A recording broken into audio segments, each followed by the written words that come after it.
Hello, friends. I would like to take a few moments in today's blog and talk about the wounds of Christ. I think it's a story particularly germane to Easter because it is one of the more complex and interesting post resurrection appearances, and of course, I'm referring to the Thomas placing his hands into the wounds of Christ in the room where Christ appears to the disciples. And I would frame this discussion, particularly in terms of what do we as churches encourage our people to do as regards the woundedness of Christ. While it is true that in John chapter 20, verse 27, Christ does say, stop doubting and believe ultimately, I think it's compelling and complex because what Christ is allowing Thomas to do is contemplate the very woundedness of Christ and the fact that Christ did die and is vulnerable. It's not just the fact that Christ lives and rose, and Thomas didn't believe that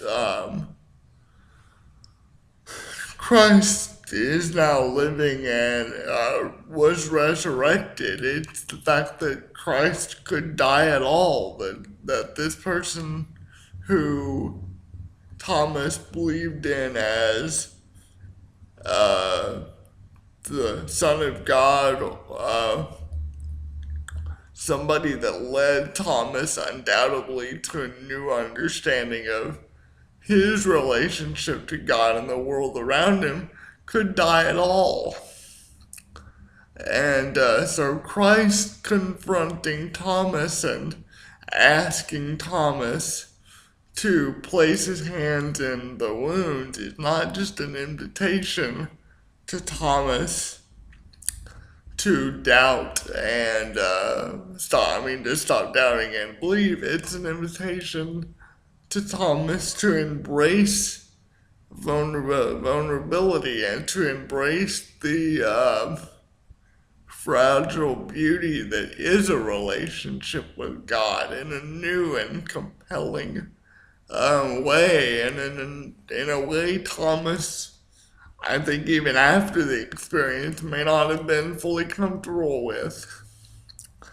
And I think this experience speaks to us as Christians and as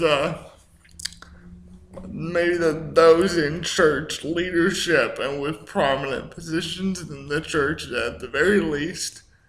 This story speaks to us that when we offer people Christ, it is a vast and a perfect opportunity to offer them the opportunity to confront their wounds in a gentle and a loving and a real way and do some real heart work.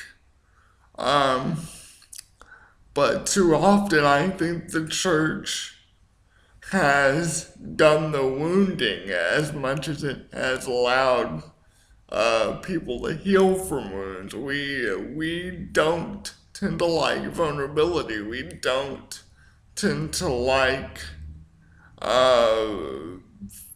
individuals to question the church, to wrestle with the church, to present pictures that would fall out of what we would call the bounds of orthodoxy or the bounds of normality. We tend to perpetuate wounding practices. What would it look like if we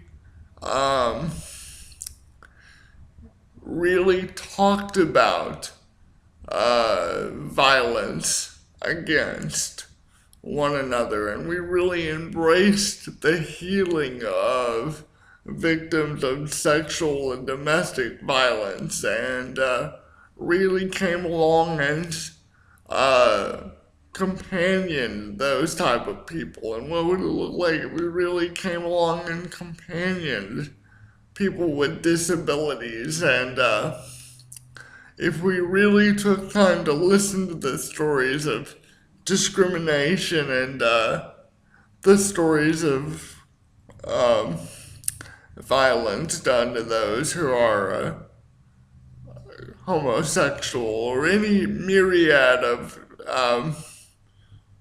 causes that the church is wrestling with right now and dealing with? What would it look like if, instead of inviting people to make a definitive doctrinal declaration, we invited people with their wounds and all, and said, you don't need to be clean and you don't need to have it all figured out. You can come and place your hands in the wounds of Christ and realize the beauty of a wounded Savior, a Savior that wasn't completely healed upon resurrection and wasn't completely victorious from bodily disfigurement upon resurrection, but the resurrection is a constant process of healing and coming into the completion of the fullness of the human experience.